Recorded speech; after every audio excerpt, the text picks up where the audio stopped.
It took hundreds of thousands of years for the human population to reach 1 billion. And in less than 200 years, that has increased to nearly 7.5 billion people.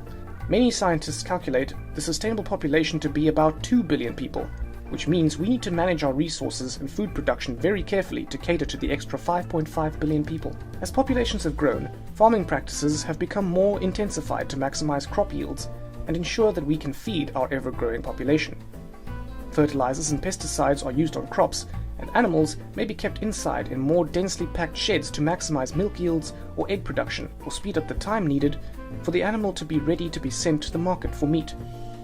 To learn more about conventional farming, watch our video on modern agriculture. In this video, we are going to look at an alternative to conventional farming, organic farming. We're going to see what it is in theory and the pros and cons of this method in relation to other modern agriculture methods. Organic farming currently accounts for about 1% of agricultural land worldwide.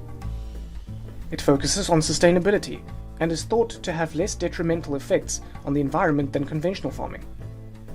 This has led to it being proposed as an alternative to conventional agriculture for helping to overcome the climate change crisis we are currently experiencing. But the debate continues, as it is not a perfect solution. In theory, organic farming should not use chemical fertilizers, herbicides and pesticides, or feed additives for livestock. It requires the farmer to use more natural alternatives. This results in lower yields, but the farmer can sell their product at a higher price because consumers believe the product is of a higher quality. Instead of fertilizers, manure is used. This recycles waste and improves the soil structure. However, it is smelly and more difficult to apply than chemical fertilizers, and also means the farmer has less control over the mineral content they are putting into their soil. Crop rotation is used to reduce diseases building up in the soils and to strengthen the soil composition. Certain crops, such as the legume family, so peas and beans, fix nitrogen from the air and increase the nitrates in the soil. This makes the soil much more fertile, and so farmers rotate legumes with their other crops.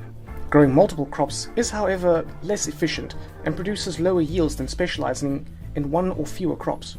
Instead of using herbicides, weeding is the preferred organic farming technique. This is of course much more environmentally friendly because it is chemical free, but it is very labor intensive. Although this does mean more jobs available, which is a great thing. Organic farming is thought to maintain the biodiversity better than conventional farming because fewer chemicals are used. There are more bumblebees and insects in the area because pesticides haven't been used. Weeds and non-crop plants can grow as herbicides aren't used. Biodiversity benefits the food chain across all levels, from the plants up to the foxes. These are the theories of organic farming, and is how we farmed for 100,000 years before the Industrial Revolution. It is generally thought that organic farming is much better for biodiversity, and also produces a healthier product because less chemicals are used on it. In the second video on organic farming, we will look at some of the problems of organic farming, and the reality of what it means to be an organic farm.